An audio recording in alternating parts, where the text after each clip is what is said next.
Amém. Irmãos, então, nesse domingo, né, nesse mês que nós estamos vendo a preparação de Deus do Natal, a gente vai falar sobre a escolha do local. Na Bíblia, não apenas os personagens, os acontecimentos têm importância, mas o local, o ambiente, o cenário, eles são muito importantes para aquilo que Deus vai fazer. É só você pegar a sua Bíblia e olhar os primeiros capítulos que você vai ver o capricho de Deus em criar o nosso universo, antes mesmo de criar o homem. Os primeiros capítulos são dedicados à criação da natureza, o local onde nós iríamos habitar e nós habitamos até hoje. E a gente vê o planejamento de Deus, a execução de Deus e a avaliação de Deus, que em cada dia Deus termina e diz, foi muito bom, né? Muito bom, nos 6 dias de criação. Inclusive no último, quando ele termina, ele diz, olha, foi muito bom.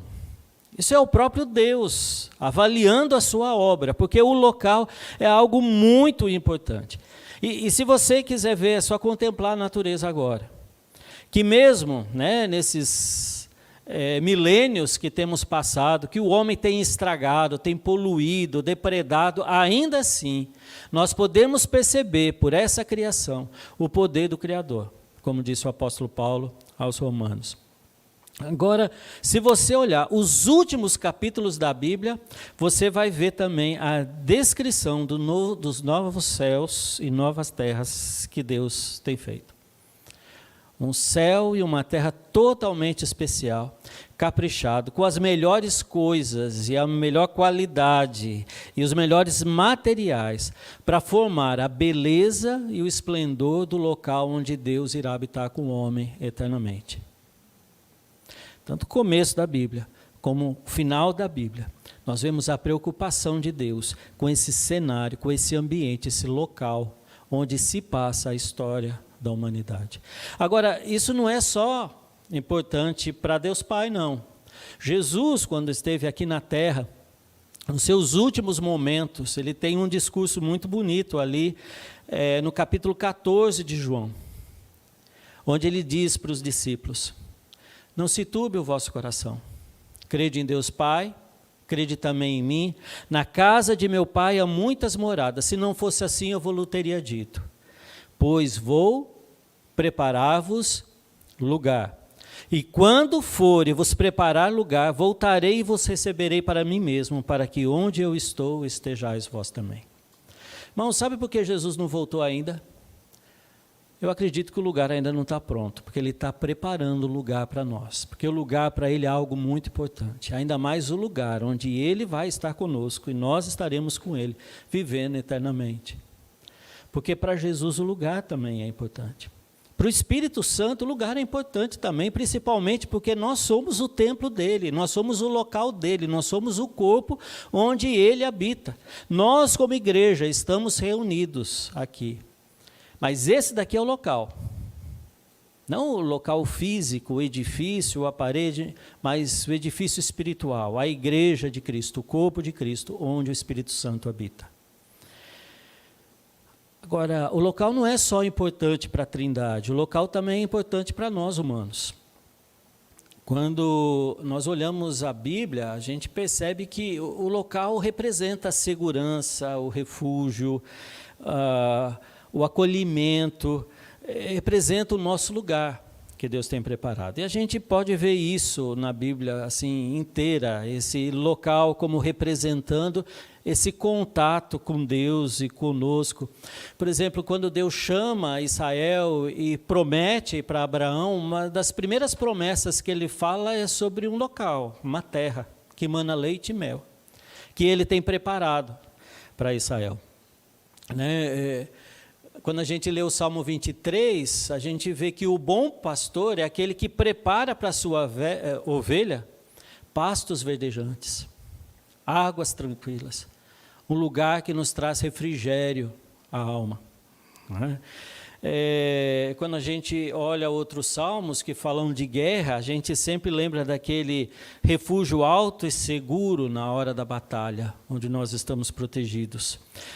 Eu lembro de Jacó, quando ele está saindo de casa, fugindo de Esaú, e ele dorme, e ele tem um sonho de uma escada onde os anjos sobem e descem, e ele acorda dizendo: este lugar é a casa de Deus. E ele pega uma pedra, derrama óleo ali e batiza aquele lugar de Betel.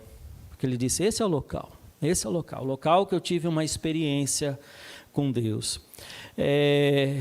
Ezequiel teve uma experiência muito diferente quando ele, numa visão, vê um local, e esse local é um vale de ossos secos, mas esse local retrata a situação de Israel diante de Deus.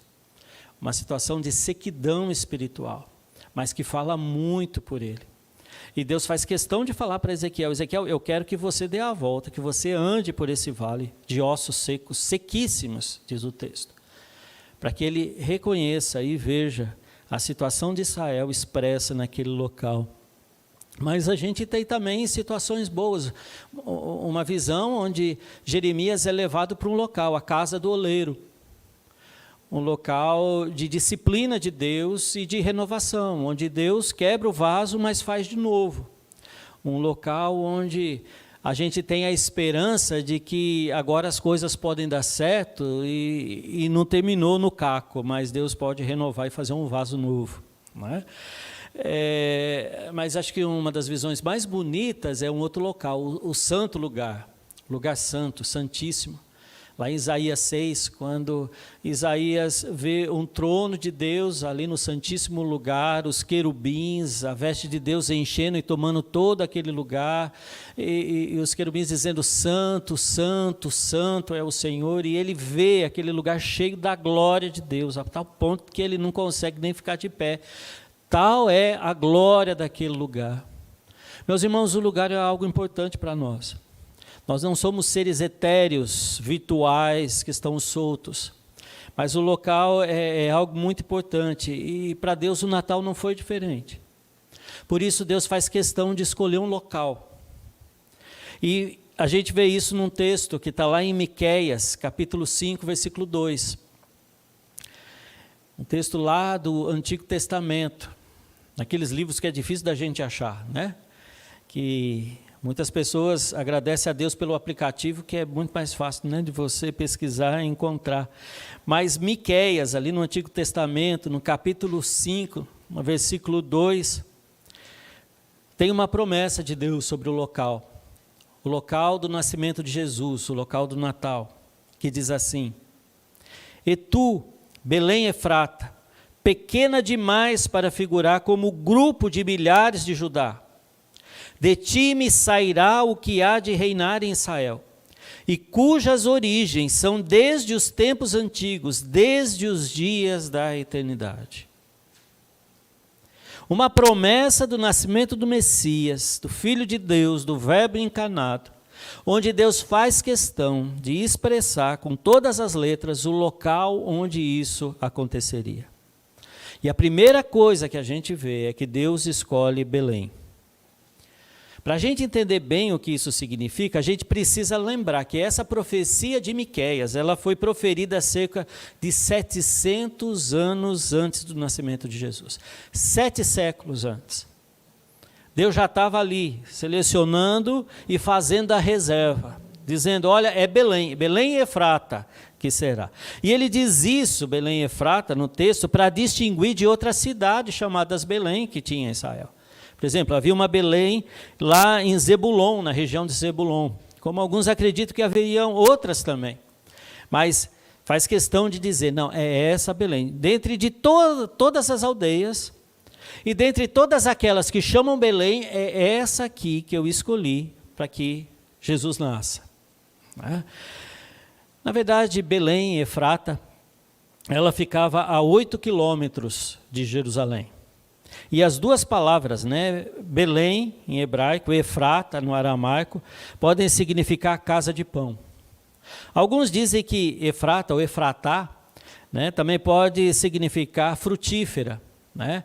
Mas pela própria denominação da palavra Belém, a gente entende, né, que era a casa de pão. E ali também tinha uma certa relevância por ser a cidade de Davi. Mas o nome mesmo ficou conhecido porque era a cidade onde Jesus nasceu. E isso fez toda a diferença. Um estudioso, Baxter, né, J. Sidlon Baxter, ele diz que as duas profecias mais claras sobre o nascimento de Jesus foram: primeira, a de Isaías, que predisse o seu nascimento da Virgem. E a segunda foi essa de Miqueias, que predisse o local. E isso foi tão significativo que quando os magos vêm do Oriente e chegam até Herodes perguntando: olha, mas onde que nasceu esse Messias? Dessa estrela que nós vimos ali da nossa terra. Então os escribas que estavam ali lembraram desse texto de Miqueias e responderam sem hesitar: nasceu em Belém da Judéia. Isso está lá em Mateus capítulo 2:5. Por isso, uma profecia, talvez uma das mais significativas, é sobre o local do nascimento de Jesus, que está ali. Agora, a gente precisa falar um pouco de Belém, né? Porque Belém era uma cidade, né? Na verdade, uma vila, uma aldeia insignificante, que, como eu falei, estava a 8 quilômetros ali da grande capital, Jerusalém. Irmãos, eu fico imaginando que se fosse hoje, ninguém ia falar que Jesus nasceu em Belém. Todo mundo ia falar: Jesus nasceu na grande Jerusalém. Não é assim? Gente, eu já vi tanta gente, conversei, que nasceu lá na periferia de Santa Rita, mas diz: não, eu nasci na grande João Pessoa.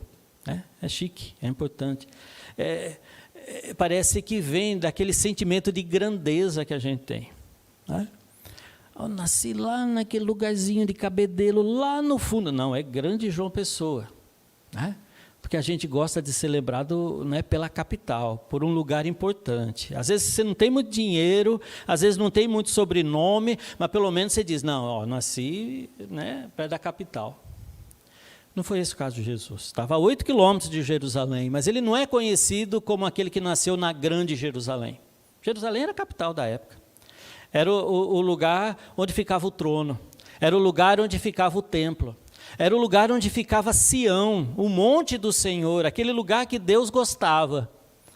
Mas Jesus não nasceu em Sião, Jesus não nasceu em Jerusalém. Jesus nasceu na insignificante, na pequenininha aldeia chamada Belém, que estava ali. Jesus não precisou desse sentimento de grandeza, né? Pelo contrário, aquele que nasceu ali em Belém, ele foi capaz de restaurar espiritualmente Jerusalém. E ele foi capaz de tornar nós, brasileiros, filhos de Abraão pela fé. Nascendo mesmo em Belém, sem precisar nascer em Jerusalém. Né? Belém nunca diminuiu Jesus. Pelo contrário, foi Jesus quem fez Belém conhecida, que colocou Belém no mapa. Não só no mapa ali de Israel, mas no mapa do Brasil também. Quem aqui já ouviu falar de Belém do Pará? Por que vocês acham que chama Belém do Pará? Foi porque um dia Jesus nasceu naquela povoadinho ali, naquela aldeiazinha, naquela cidadezinha pequenininha, que Jesus fez com que Belém fosse conhecida. Isso me lembra de uma entrevista de um jogador, que eu não lembro o nome, né, que estava lá no Belém do Pará, e falaram: olha, o que você acha de jogar aqui? Ele falou: olha, eu me sinto muito honrado, né, de jogar onde Jesus nasceu. Né? Aquele atleta, aquele jogador de futebol, não tinha noção que a Belém que Jesus nasceu era muito longe da Belém do Pará, era lá em Israel. Mas Jesus fez com que aquela Belém fosse conhecida. Né? Isso nos ajuda a lembrar. Qual a cidade que Jesus escolheu para você nascer? Não sei se você nasceu em João Pessoa, na grande João Pessoa, ou se nasceu no interior, no sertão, ou talvez numa cidadezinha que você fica até constrangido em falar. Mas nunca avalie a cidade pela sua importância. Talvez não seja uma capital aqui do Nordeste, nem uma capital ali do Sudeste, Talvez nem seja uma capital brasileira, nem uma capital do exterior, nem uma capital da Europa, nem Nova York, nem nada parecido assim. Talvez seja um pequeno lugarejo que você nasceu. Mas a gente nunca deve desprezar as raízes da onde a gente veio. Porque o que conta são os frutos que a gente pode e a gente deve dar. É isso que faz a diferença. Meu irmão, o meu desejo é que todo mundo lembre de você, da terra que você nasceu, aquela que você se identifica, pela diferença que Deus fez na tua vida, pelos dons que você tem, pelo discipulado que você vive, pelo fruto do Espírito que você reflete, a ponto das pessoas olharem para você e falarem, puxa, feliz é a cidade onde você nasceu, que você tem raízes, que você é ligado, porque podem desfrutar da diferença que você faz aqui na terra, que você faz nesse mundo. Irmãos, nunca despreze os pequenos começos, porque Deus costuma usar as coisas loucas deste mundo, aqueles que não são, para confundir os que são. Deus não faz questão de pegar gente importante de lugar importante, de família nobre e de uma conta bancária bem solidificada. Não. Jesus faz questão de usar vasos de barro e colocar a sua glória dentro desses vasos de barro, para que quando esses frágeis vasos de barro se trincam e quebram, a glória de Deus resplandece lá dentro. Essa é a estratégia de Deus, sempre foi. Deus não precisa usar alguém da capital, alguém importante. Deus pode usar alguém de Belém, Belém de Efrata, talvez a menor de todas as cidades, mas que tem aquele que tem toda a glória de Deus, aquele que é o verbo, que todas as coisas que foram feitas por intermédio dele, e sem ele nada do que foi feito se fez. Aquele verbo que encarnou e viveu entre nós, e que vimos a sua glória, glória como do unigênito do Pai. E aquele cidadão que nasceu ali em Belém pôde resplandecer essa glória de Deus. Não porque o lugar era importante, mas porque a glória de Deus dentro dele fazia toda a diferença. Meu irmão, não despreze de onde você vem. Não despreze como começou. Não, Deus é capaz de colocar a cidade onde você nasceu na história, no mapa, fazer com que todos conheçam, né? Fazer essa diferença com a família, como fez com Davi, que diz, Deus me tirou lá da malhada, Deus me tirou do meio do rebanho. Quando o profeta Samuel chegou na casa dele, estavam lá os filhos mais velhos, maiores, mais importantes, conhecidos, todos lá. O único que não estava em casa era Davi.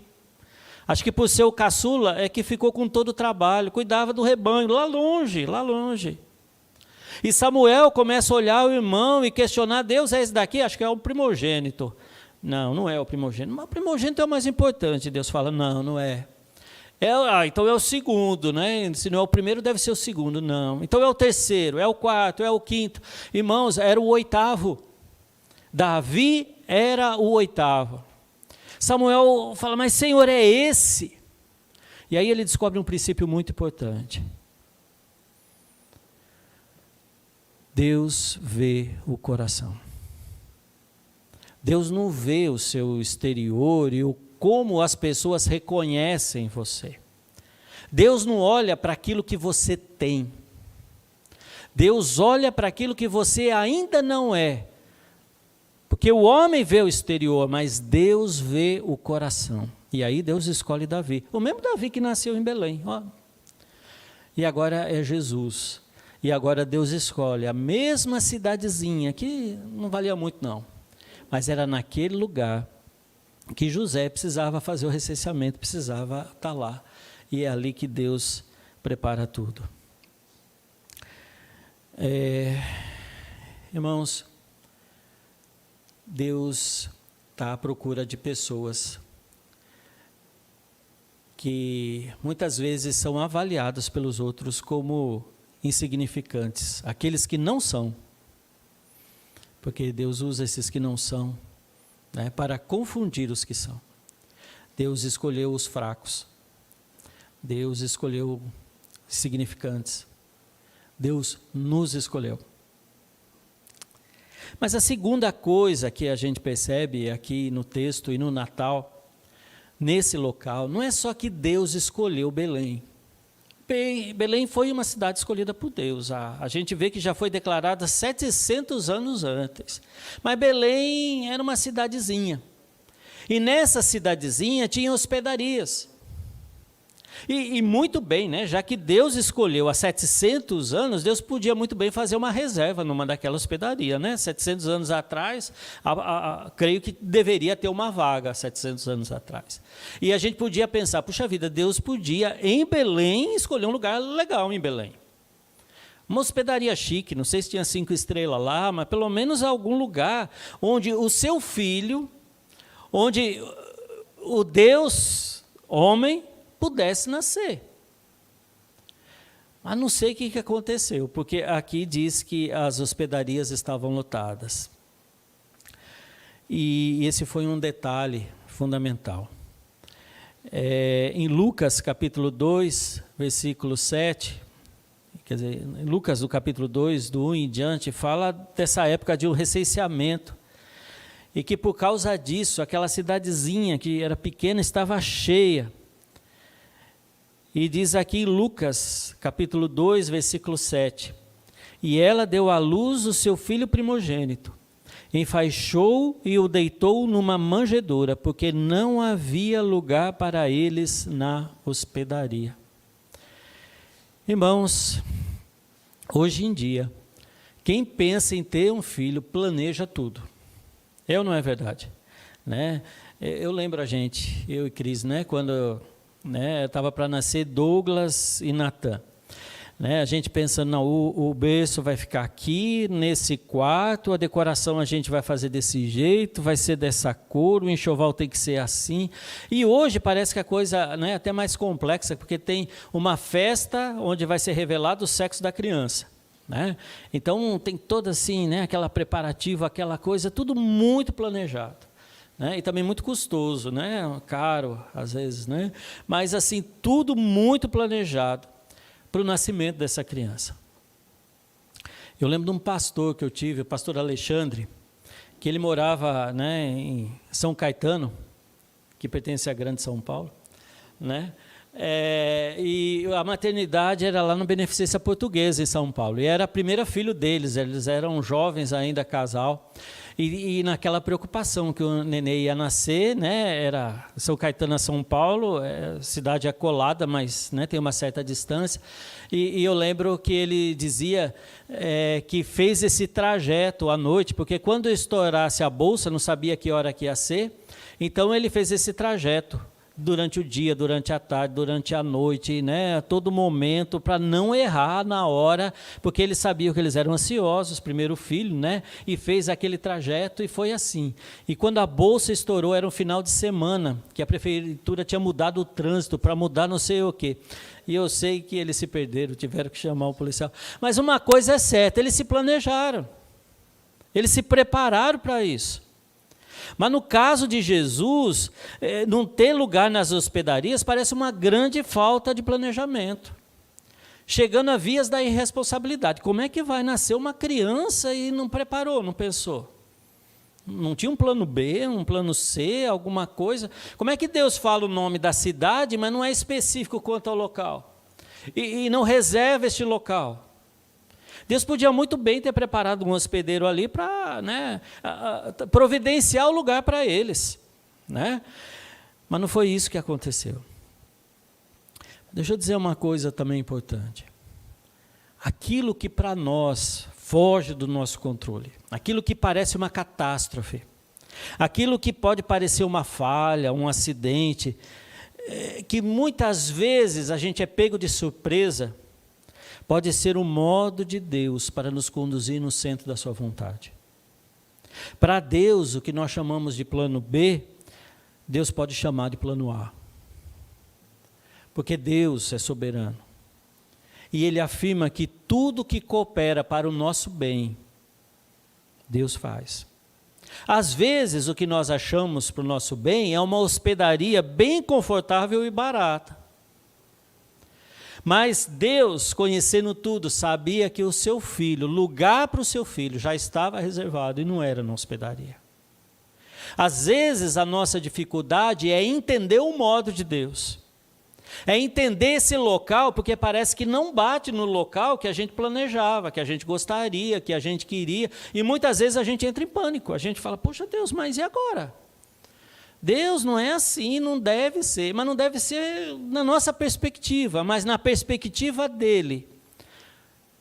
Sempre foi o plano A. Sempre foi o melhor para nós. Sempre foi aquilo que ele preparou antes da fundação do mundo, para que nós vivêssemos. E os hospedeiros que estavam ali não receberam Jesus porque eles eram cruéis. Ou porque aqueles hospedeiros não eram hospitaleiros. Não. Eles não receberam Jesus porque a estalagem já estava cheia. Porque o local já estava, completo. E o fato de tudo estar bem, deles estarem tendo lucros, das riquezas serem garantidos. Gente, eu acho que era o melhor dia para ser um hospedeiro naquela época. Estava tudo lotado. Eu acho que eles olhavam e falavam, puxa vida, olha, nunca tivemos uma fase tão boa na nossa vida. Olha só como tá dando certo a coisa. Olha quanto lucro a gente teve. É gente na fila de espera.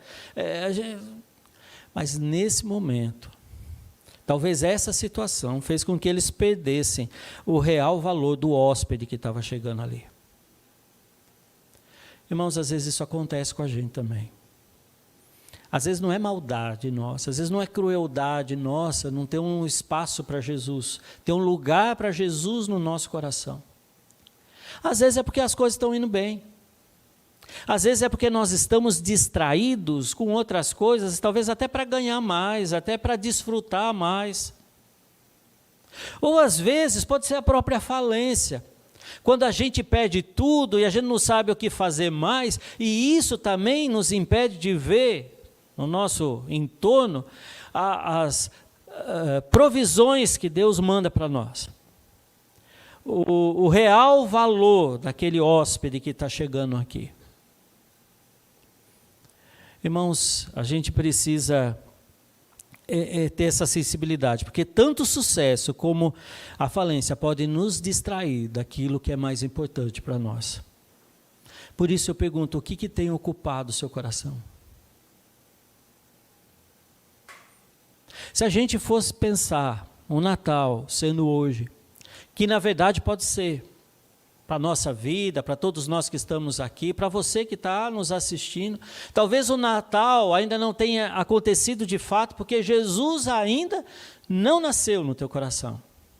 O teu coração ainda não foi o local onde Jesus resplandeceu, nasceu, onde você teve um encontro real e verdadeiro com Ele. E talvez isso não aconteceu, porque o teu coração está ocupado demais, está cheio demais, não tem lugar para Ele.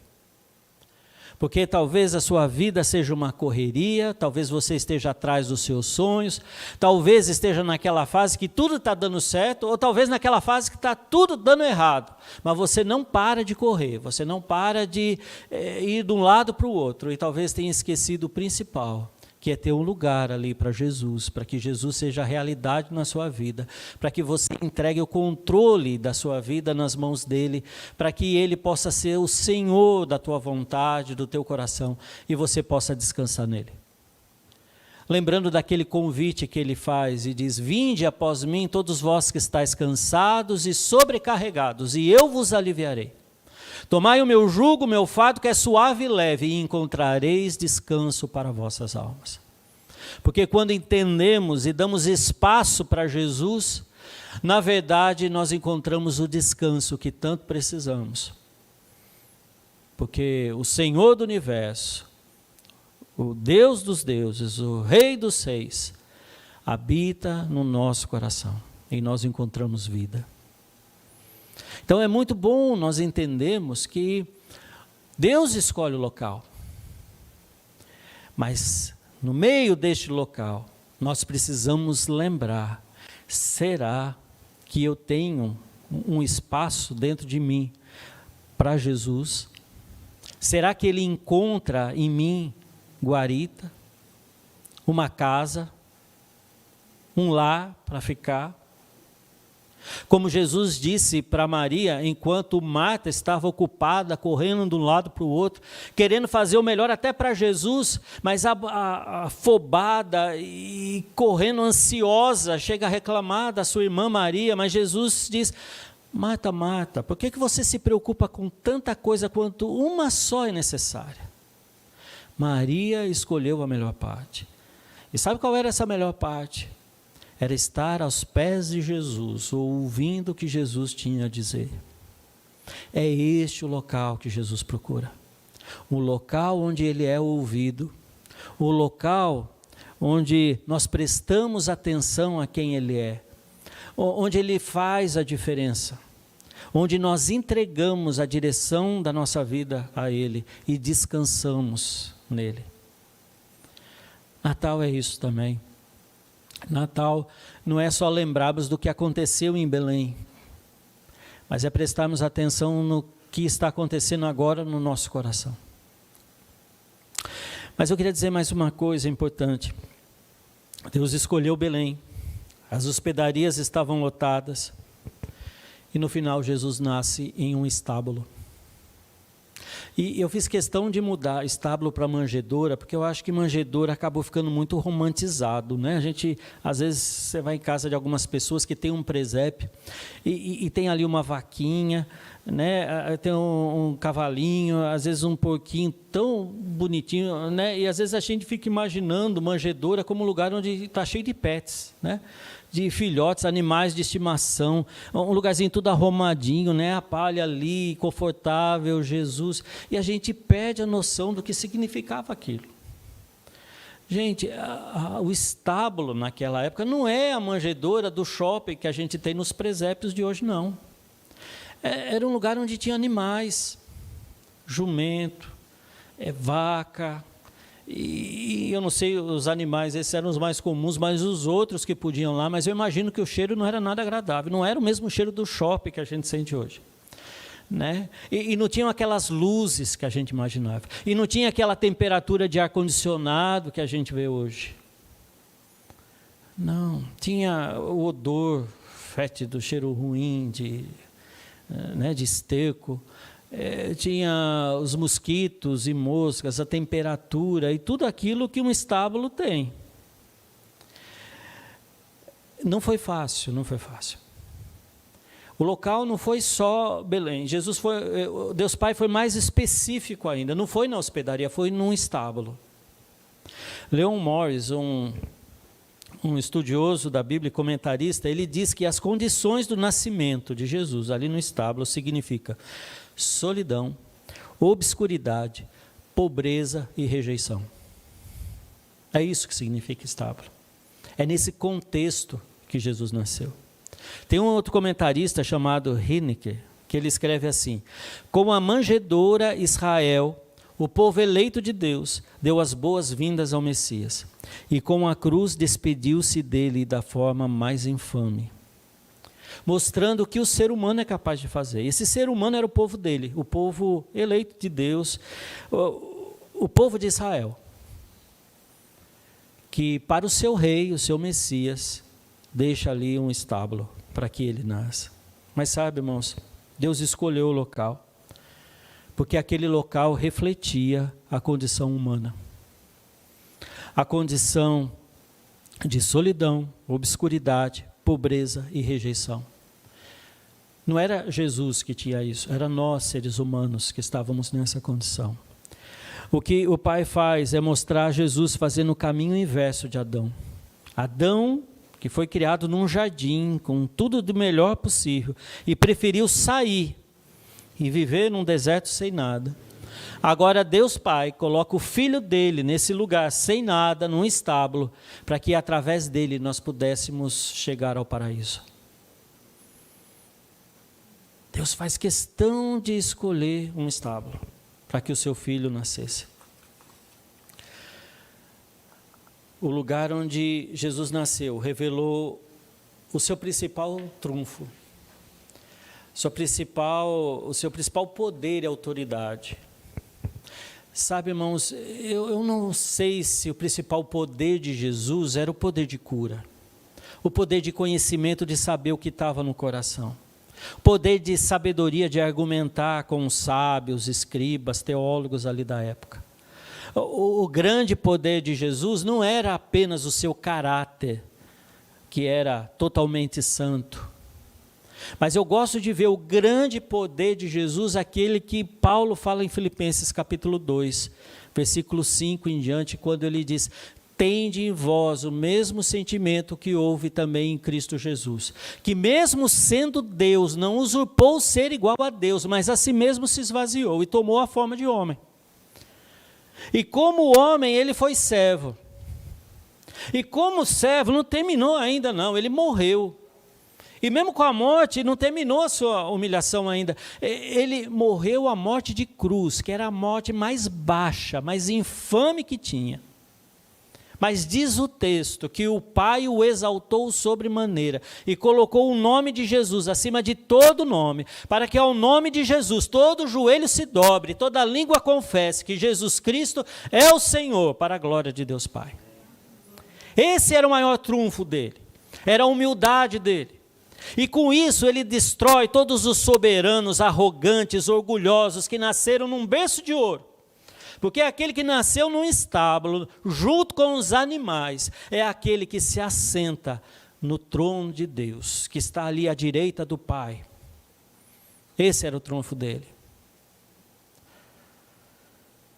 A humildade. Tem um cântico americano, que eu não sou bom em inglês, mas diz mais ou menos assim: quem é este Rei dos Reis que nasceu ali numa manjedoura? Eu acho muito interessante, porque ninguém imaginaria o Rei dos Reis, o Rei do Universo, o Senhor, nascendo ali num estábulo. Que loucura é essa? Como é que as pessoas poderiam dar valor e reconhecer, achar que o que conta é ter alguma coisa, é ter um sobrenome, ou ter riquezas, ou ter lugar? Não, o Rei dos Reis nasceu num estábulo. Irmãos, esse é o nosso Deus. O Deus que pega aquilo que não vale nada para fazer uma grande coisa. Sabe por que ele faz isso? Porque esse Deus fez isso. Porque esse Deus se esvaziou. Se esvaziou a ponto de nascer numa manjedoura. Para dizer para todo mundo: olha, não é o nome, não é o local, não é o dinheiro, não é a profissão, não é o reconhecimento, não é a fama, não é o sucesso, não é nada disso. É você se esvaziar. É você se abrir, se entregar. É você deixar Deus ser Deus. A glória de Deus está em você. É você deixar Deus levantar você. E para concluir, eu acho que a gente aprende 3 coisas nesse texto e na escolha do local de Deus, que são muito valiosas para nós. A primeira delas é que Deus sempre se preocupa com o nosso lugar. Desde onde a gente nasceu, como também onde nós passaremos a eternidade. Eu não sei como é que você está hoje, talvez você esteja perdido, talvez você esteja como o povo de Deus no deserto, nem sabendo para que lado fica a terra prometida. Talvez você já chegou no lugar e falou: acho que a terra aqui não era, deve ser aqui, não era também. Talvez você esteja mais perdido do que cego em tiroteio, né? O cachorro cai de mudança, como o pessoal diz. Mas deixa eu dizer uma coisa que a gente aprende com isso: Deus sempre se preocupa com o nosso lugar. Na humanidade, quando Ele criou, estava ali, Ele criou o Éden, um lugar lindo. A eternidade com Ele, novos céus, nova terra, está preparado para nós ali, é um lugar lindo também. E agora, enquanto você está no mundo, Deus tem um lugar para você. E o lugar dele é um refúgio para nós. O lugar dele é onde nós podemos descansar a nossa alma. O lugar dele é a sombra do Onipotente. É no esconderijo do Altíssimo. 1000 pode cair ao nosso lado, 10.000 à nossa direita, mas nós jamais seremos atingidos. nem por aquelas setas que voam de dia, nem pelo pavor noturno, nada pode nos abalar, porque o lugar que Deus tem é um esconderijo que é só dele, é o esconderijo do Altíssimo. É a sombra dele que nos protege, e ninguém pode nos tirar ali do lado dele. Segunda coisa que a gente aprende com isso, é que não importa o lugar onde tudo começou, o lugar onde termina, nós sabemos que é bem melhor. Meu irmão, não importa de onde você veio, não importa o que você está passando até agora, mas deixa eu dizer, essa terra que Deus sempre prometeu, ela existe, e ela será para aqueles que são fiéis, para aqueles que permanecem. Como diz o Espírito Santo às igrejas, ser fiel até a morte e dar-te-ei a coroa da vida. Esse lugar está reservado. Esse lugar são para aqueles que são fiéis, para aqueles que esperam em Deus, para aqueles que sabem que o lugar deles não é aqui na terra, mas Deus tem algo melhor para nós. Aliás, Deus é capaz de nos transportar do império das trevas para o reino do Filho do seu amor. Ele já provou isso, Ele já fez isso nas nossas vidas. Se Ele fez isso, que foi a coisa mais difícil, porque Jesus precisou morrer no nosso lugar para nos transportar do império das trevas para o reino do seu amor, quanto mais nos dar e preparar um lugar para nós, para que Ele viva conosco e nós com Ele, como Jesus prometeu que iria fazer. Terceiro e último lugar, eu quero dizer que há um grande consolo para nós. Há um grande consolo. Quando nós olhamos para nós mesmos e a gente não vê nada de valor, quando a gente se defronta com as nossas misérias, e talvez até no sentido metafórico, a gente se sente um lixo, eu quero dizer e lembrar que Jesus já habitou no estábulo de verdade. Sabe quando você olha para você e você fala, puxa vida, mas eu sou uma porcaria mesmo. Nada dá certo, pus tudo a perder, tudo errou, puxa vida, como é que pode assim, e metaforicamente você fala, puxa vida, não valho nada, eu sou um lixo. Jesus já nasceu no lixo, Jesus ficou ali numa manjedoura, Jesus ficou num estábulo que não tinha beleza nenhuma, que não tinha conforto nenhum, que não tinha nada bom. O consolo é que a gente não precisa esperar ser uma grande coisa para que Jesus habite em nós. O consolo é que aquele rei dos 6 que viveu, ou esteve ali numa manjedoura, pode muito bem estar no nosso coração. Porque ele não está à procura de gente muito especial, de muito conforto. Jesus não está à procura de coisas que você pode dar para ele. Na verdade, Jesus está à procura também de um lugar no nosso coração, não importando como esteja, porque a diferença acontece quando Ele começa a habitar lá dentro. E o nosso consolo é esse, que Deus escolhe o lugar, mas esse lugar não precisa ser o melhor de todos.